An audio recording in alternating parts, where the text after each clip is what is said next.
Okay,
good evening, everybody. It's 7 o'clock and we'd like to get started.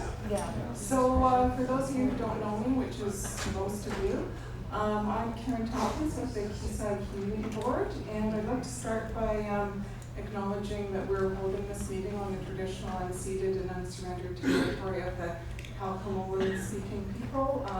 We recognize that colonialism has resulted in their histories and connections to the land being made invisible, and we're committed to learning and building our relationships with the people whose lands we are on going forward. So this mayoral debate is being co-sponsored by the Quayside Community Board and the Downtown Business Improvement Association. We're very fortunate to have Justin McElroy, the CBC Municipal Affairs reporter, with us tonight to moderate this debate. So I personally am a relative newcomer to New West. I've been here for about 2 years, and I think it's a great place to live, but of course there are many issues to be addressed with the city, so this is our opportunity to hear how each of the mayoral candidates would work to address those issues for us. So I'll now turn it over to Justin, who will lead us through the rest of the evening. Thank you.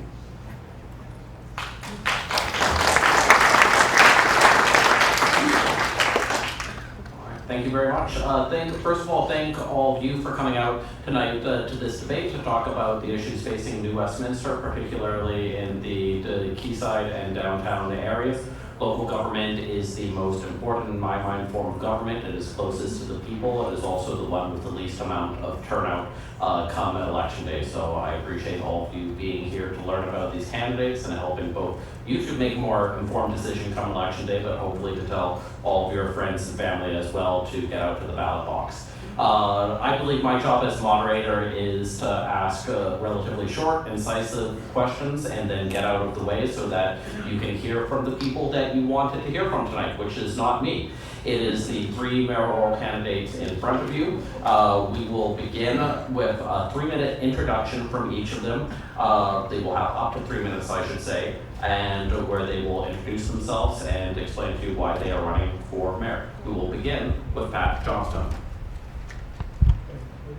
Go ahead. Okay. Well, thank you. Yes, my name is Patrick Johnstone. I've been on City Council for 2 terms now, after a decade of volunteering and community building in New Westminster.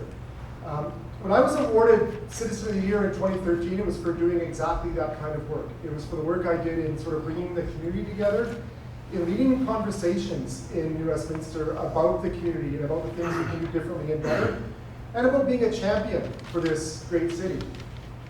In the 8 years now that I've been on council, I've continued to do that work. And I've also really emphasized being the most transparent and most accountable city councilor I know how to be. And to me, that includes writing a report on my blog, writing on my website a report after every single council meeting after 8 years. So for 8 years, after every meeting, I've been writing a report talking about the decisions we made, the votes we made on council, so you can understand what ideas and values I put into making every decision over 8 years. But I'm really proud that during that time, New Westminster led the region on really important issues like housing, like climate change. I'm really proud that we were named amongst the most economically resilient municipalities in British Columbia by BC Business last year. And then we became a destination community for young families to come and set down their roots. So I don't think it's time to move backwards on that type of progress. And the Community First NUS team has a plan to move the city forward by connecting, activating, and nurturing every neighborhood in New Westminster. Connecting means better transportation, better active transportation and safer streets. It also means connecting like this, having City Hall and the people of New Westminster having better communication in two ways, the way I've tried to have that communication in my time on council. Activating means activating our public spaces, our parks, our recreation centers, our art centers. It also means activating the partnerships we have in this community. We have so many great partners in New Westminster that work together to make the city work better. And nurturing means making sure that everybody in New Westminster, whether you are a senior or a newcomer or a youth or a renter, everybody has the same ability to thrive in the city. And to do that, we need to keep on building housing. We need to keep supporting building new childcare. We need to keep doing the work of building the infrastructure that makes our community stronger. And we have to build partnerships. And I'll keep on coming back to partnerships today because that's what makes this community strong. It's what makes this community different than other communities. So I'm running with an incredible team on council. The incumbents who are running for council and school board are supporting me, and I have a great group of new candidates who are real community leaders in their own areas, and I'm really glad to be working with them because it takes a team to do this work. A mayor, we've seen around the region how a mayor who doesn't have a supportive team can't get work done. 10 seconds. And it's important that we have a lot of work to get done. This region is growing, the city is growing, we have work to get done. So I hope you'll support me and the Community First NUS team. Thanks.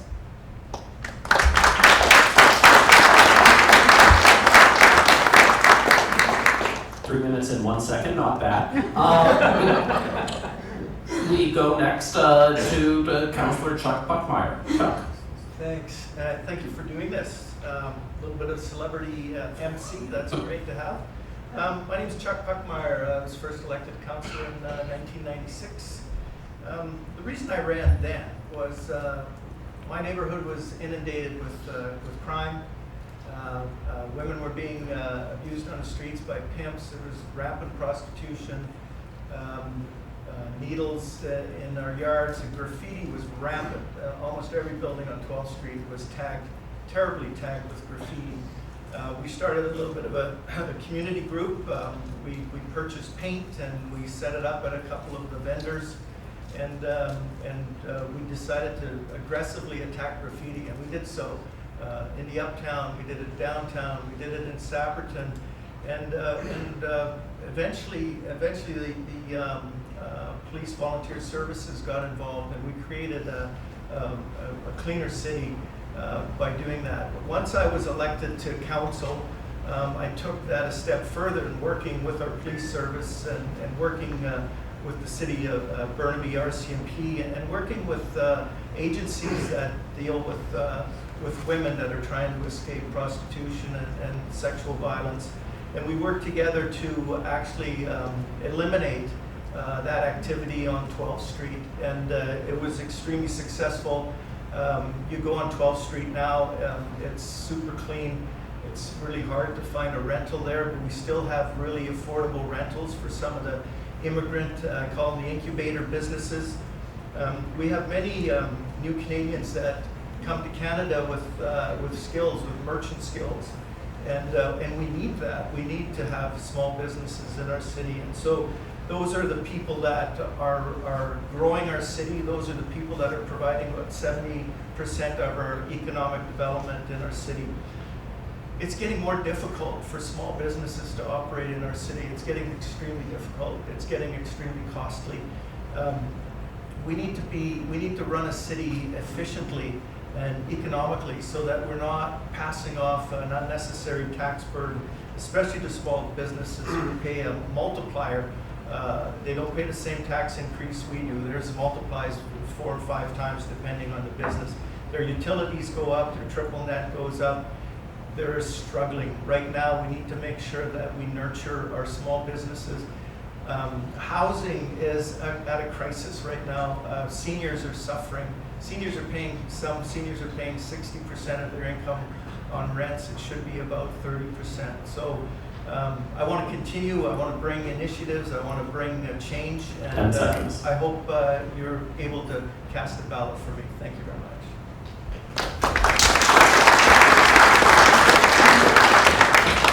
Thank you, Chuck. And last but certainly not least, for introductory statements, we come to Ken Armstrong. Ken. Thanks, Justin, and really thank you very much for doing this tonight. Thank you to the Quayside Community Board and to the New West Downtown Business Improvement Association. Can't hear you. I will move the microphone closer. My thanks to our hosts, Justin, the Quayside Community Board, and the Downtown Business Improvement Association for having us. My name is Ken Armstrong. I'm a lawyer. I have been living in New Westminster for 20 years.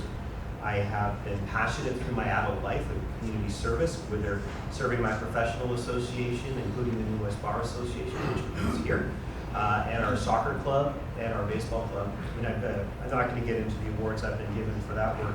I'm pleased to be here today representing the New West Progressives as their mayoral candidate. With me, Daniel Fontaine, who's a Quayside resident. If he's elected, we believe he'll be the first Quayside resident elected to council. Paul Minhas, who's a downtown resident and a downtown business person. You'll know Paul as the owner of Begbie's Pub and the former Heritage Grill. The rest of our team, Karima Budwani, Jaivi McCarthy, and Rick Folka are at other meetings tonight. We have council candidates, Kathleen Carlson, Teal Dobre, and of course, our incumbent, Danielle Connolly. All of us are committed to engaging with the residents in New Westminster, and one of the great ways we do that is through this, but it doesn't stop here, and it's certainly something that's not only done in election time. I'm proud to be running with this team. It's a group of people who have a diverse set of backgrounds, come from a wide variety of occupations.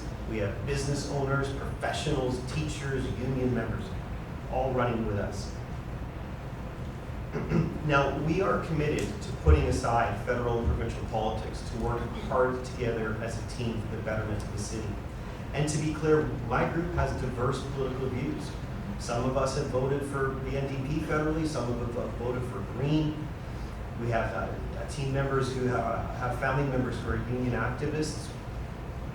And yet we believe that the issues that matter to New Westminster residents, the basic issues of running a city, keeping our streets safe, keeping our infrastructure maintained, our sidewalks, our streets, our parks, making sure we have infrastructure that matches the growth of the city, making sure our property taxes are well managed, and that the residents and business owners see that they're getting and feel like they're getting value for their property tax dollars.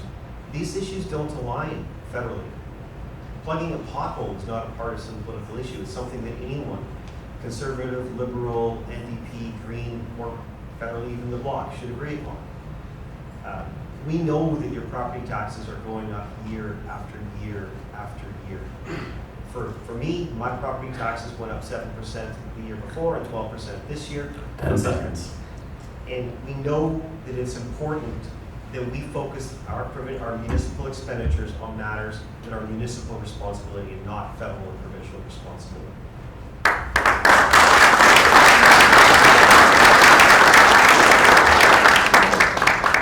So over the last couple of weeks through the Quayside and downtown New Westminster communities, I received a lot of questions that people wanted asked during this debate, and if we were to have all of them through here, we would be here all night.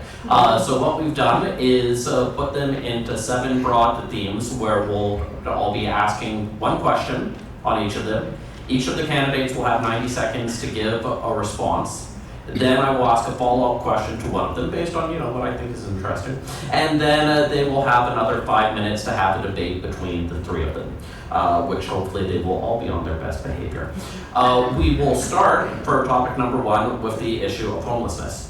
Over the last 5 years, New Westminster has seen a greater concentration of social service organizations in the downtown area, along with higher numbers of homeless individuals in the downtown and Quayside communities. The city recently passed the Homelessness Action Strategy, a 5-year vision and plan to address homelessness and related issues in the city.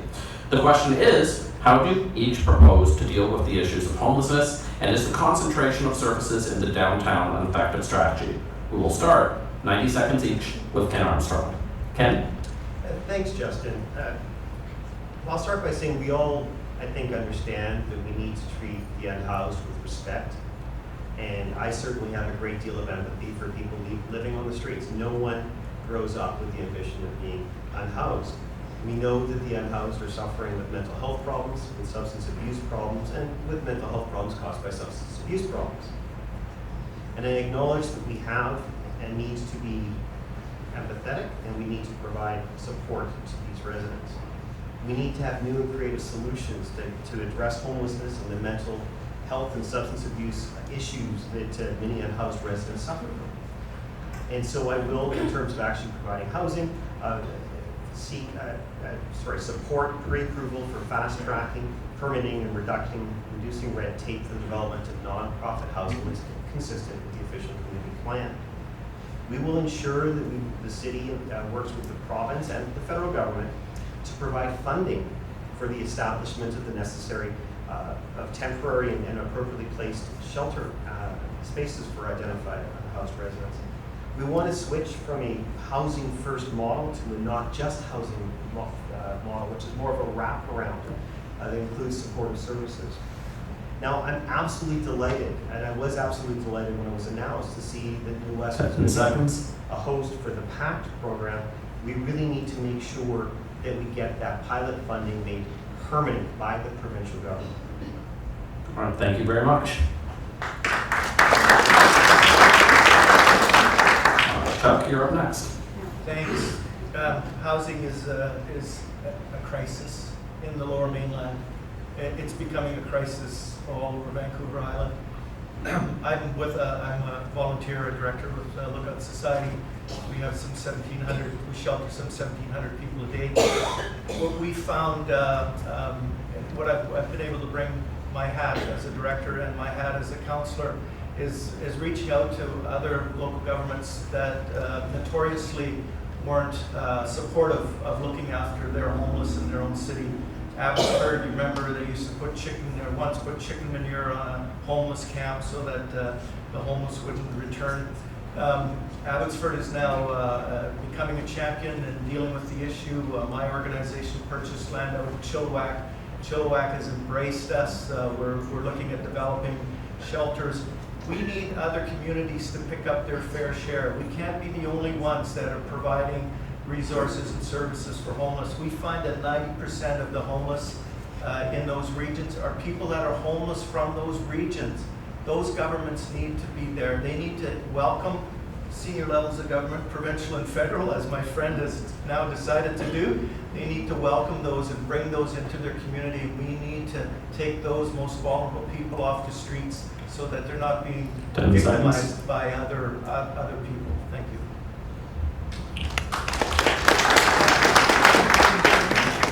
And Pat, you're the only one left, so obviously we will go to you for the last on this. Thank you. There are two issues here, and we have already slipped into the mistake of conflating them.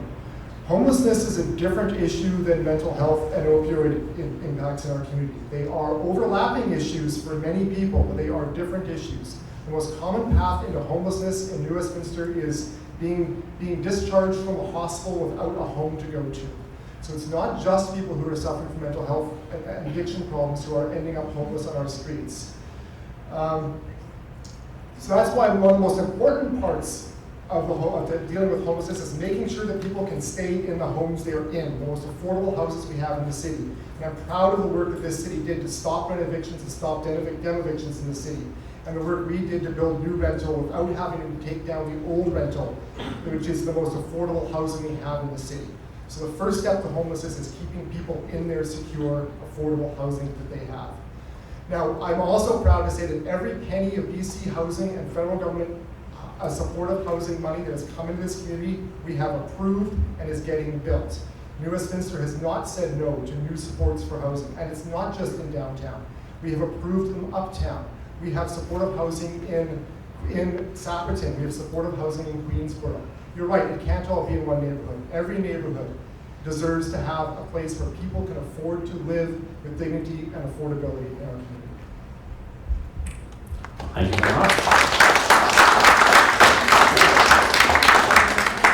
now we'll have a 5-minute, hopefully open-ended debate. And I want to start with the question to Chuck, because you talked about other municipalities having more supports. And it's true that New Westminster does punch above its weight in terms of providing supports and social housing. But I can't tell you how many municipalities I've heard from who always say, I'm going to get other people to fund their fair share of things. And ultimately, as a mayor of one municipality, you can be limited. So I'm going to ask, what experience do you think you have or strategies you have that you think could persuade other municipalities to do more? And you can answer as long as you want, and then we'll have a debate that goes on from there. Thanks, and that certainly I already touched on is dialogue, is engaging.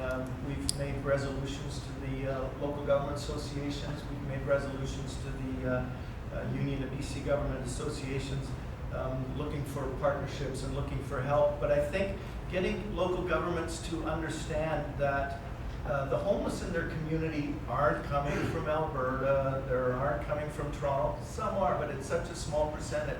They need to understand that the homeless people in their community are usually people that are homeless from their community. Some, yes, have mental health issues. Some literally become homeless. In New Westminster, at one of our shelters, often somebody living in their vehicle, working full-time, has lost their rent, has lost their apartment, and they're now coming into our shelters.